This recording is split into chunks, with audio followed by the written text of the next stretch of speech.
राधे राधे भक्तजनों, अब आप सुनेंगे मनु और मछली की कहानी। अब से लाखों बरस पहले की बात है, जब मुनि नाम का एक अकेला आदमी पृथ्वी पर रहा करता था। उस समय दुनिया में जो कुछ भी था वो सब उसे अकेले के लिए था।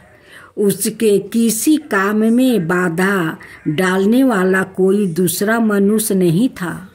एक दिन मुनि नदी में खड़े अपने हाथों में पानी लेकर पी रहे थे कि तभी उनके हाथों में पानी के साथ एक नन्ही सी मछली आ गई। उसने मनु से कहा, इस नदी में बहुत बड़ी बड़ी मछलियां हैं, मुझे उनसे डर लगता है, वो मुझे खा जाएगी, तुम मेरी जान बचा लो।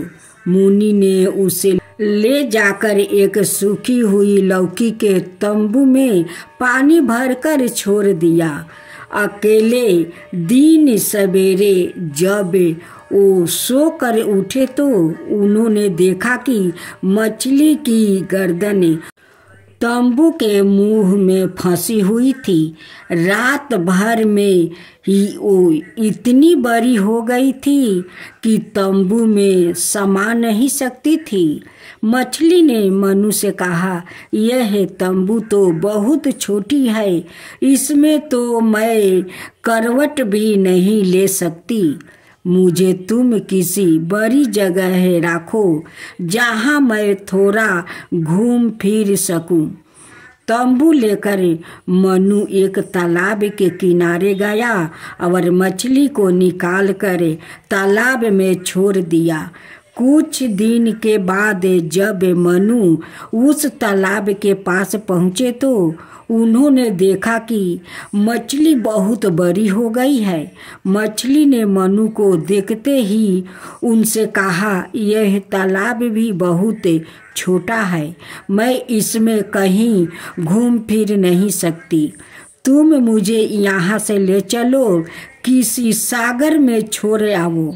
अब तो मैं इतनी बड़ी हो गई हूँ कि बड़ी से बड़ी मछलियाँ भी मुझे निगल नहीं सकती। मनु ने मछली को उठाकर अपने कंधों पर डाल लिया और उसे दोनों हाथों से पकड़कर सागर तक ले गया। जब वो उसे सागर के जल में छोड़ने गया तो मछली ने कहा, तुमने मुझ पर बड़ा उपकार किया है, मैं इसका बदला जरूर चुकाऊंगी। कुछ दिन बाद पृथ्वी पर घनघोर वर्षा होगी, भयंकर बाढ़ आएगी, सब और जल ही जल दिखाई देगा। जंगल और पहाड़ भी पानी में डूबने लगा। तब तुम लकड़ी की एक नाव लेकर मेरे पास यहाँ चले आना, मैं तुम्हें प्रतीक्षा करती मिलूंगी। तुम नाव पर बैठ जाना और मेरी पूंछ को कस कर पकड़ लेना, मैं तुम्हें डूबने नहीं दूंगी। मनु ने उसी दिन से एक सूखे हुए पेड़ के तने को नखूले पत्थरों से खुरूच खुरूच कर एक नाव बनाना शुरू कर दिया। सन के रेशों को बाँट बाँट कर एक बड़ी सी रस्सी भी तैयार की। कुछ दिनों के बाद पृथ्वी पर सचमुच बड़े आंधी तूफान आया। दिन रात मूसलाधार पानी बरसा, पृथ्वी पर जल ही जल दिखाई देने लगा। बड़े बड़े ऊंचे पेड़ भी पानी में डूबने लगा। मनु पेड़ के तने की नाव को सन की रस्सी से बांधकर खींचते हुए सागर के किनारे ले गया। उन्होंने ढेर सारे अंगूरों के गुच्छे भी तोड़ कर रख लिया था। जब वो सागर के किनारे पहुँचे तो मछली उन्हें वहाँ मिली। मनु नाव को पानी में ढकेल कर उस पर बैठ गया। उन्होंने रस्सी का दूसरा सिरा मछली की पूंछ में बांध दिया। मछली और सागर में बहुत दूर तक ले गई।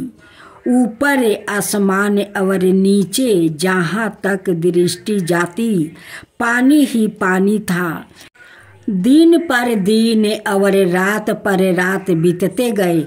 मनु रोज सवेरे शाम एक अंगूर का दाना खुद खाते और एक पानी में फेंक कर मछली को खिला देते थे। बहुत दिनों के बाद पानी कुछ कम होना शुरू हुआ और उसके भी बहुत दिनों बाद पानी के बीच में से धरती उठती सी मालूम हुई। फिर वो और ऊपर उठ आई। मनु नाव से उतरकर फिर पृथ्वी पर रहने लगा, पर इस बार वो अकेले नहीं थे।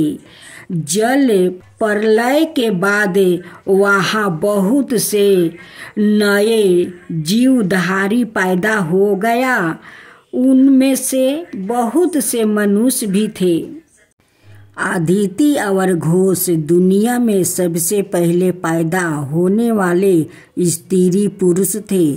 उनमें अदिति और अदिति के पुत्रा वरुण हुए। वरुण ने बहुत लंबी आहू पाई।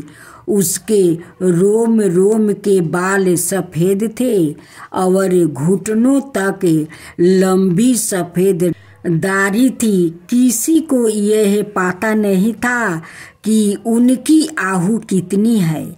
उनके अनगिनत पुत्रा पुत्रियाँ, नाती पोते परपोते आदि थे। वो सब अपने अपने घर बनाकर रहते थे। उनमें से कुछ शिकार खेलते, कुछ मछलियाँ पकड़ते और कुछ खेती भी करने लगे थे।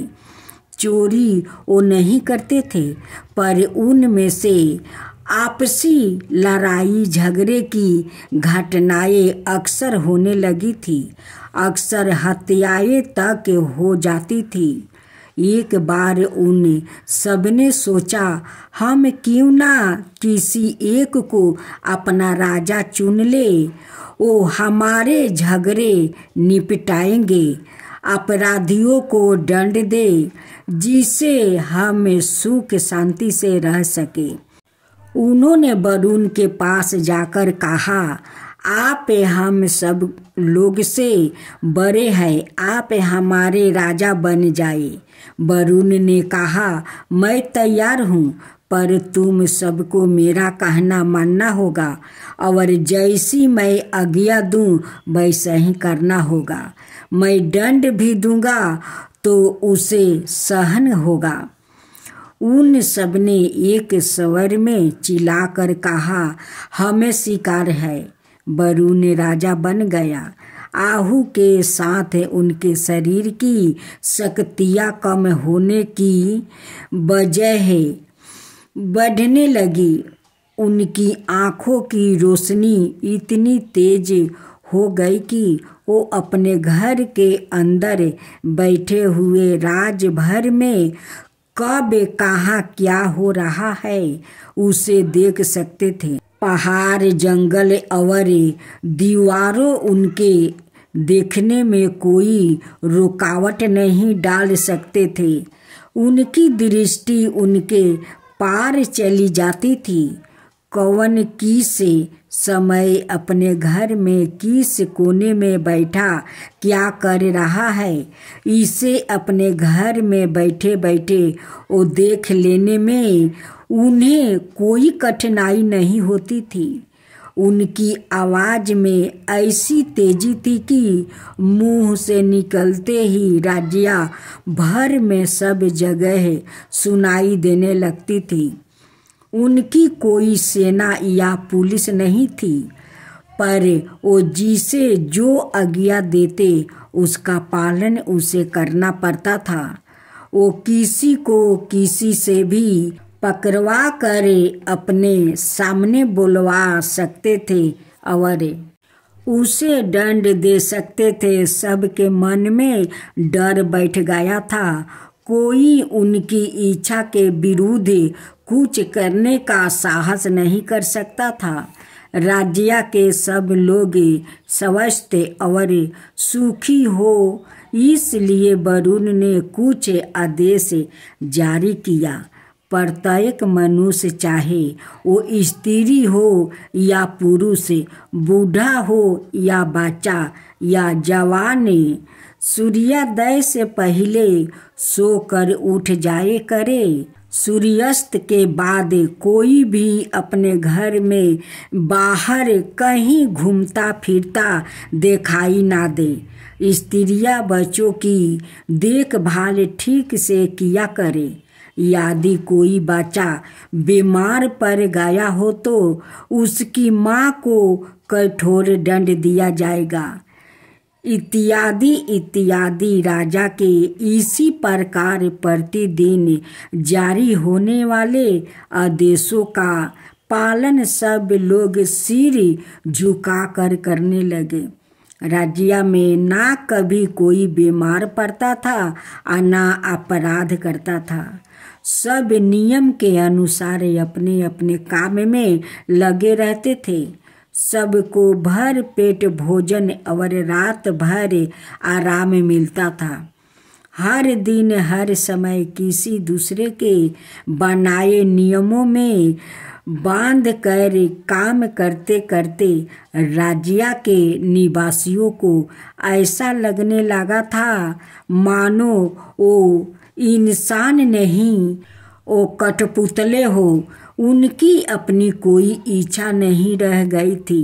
राजा की इच्छा ही सब कुछ थी। कोई अपनी इच्छा से ना हंस पाते थे और ना बोल सकते थे और ना चल फिर सकता था। जीवन का आनंद समाप्त हो गया था। एक दिन वो सब मिलकर वरुण के पास गया। वो चिल्ला चिल्ला कर कहने लगा, हम अब तुम्हें अपना राजा बनाए रखना नहीं चाहते। हम तुम्हारी इच्छा अनुसार चलते चलते थक गया है। अब हम किसी और को अपना राजा बनाएंगे। वरुण ने कहा, तुम ऐसा नहीं कर सकते। मैं तुम सबको अपनी शक्तियाँ से कुचल कर रख दूंगा। वो सब चिल्लाए, तुम्हें वो शक्तियाँ हमारी दी हुई है, हमें उसे वापस लेते हैं। वरुण ने क्रोध में भरकर आंखें तरेरी, आवाज की, करक दिखाई, दांत किटकिटाया, पर किसी पर उनकी इन बातों का कोई असर ना हुआ। आखिर वरुण को राज्य छोड़कर जाना पड़ा। उन्होंने बहुत दूर सागर के किनारे जाकर एक घास भूसा की कुटिया बनाकर और अकेले उसमें रहने लगा।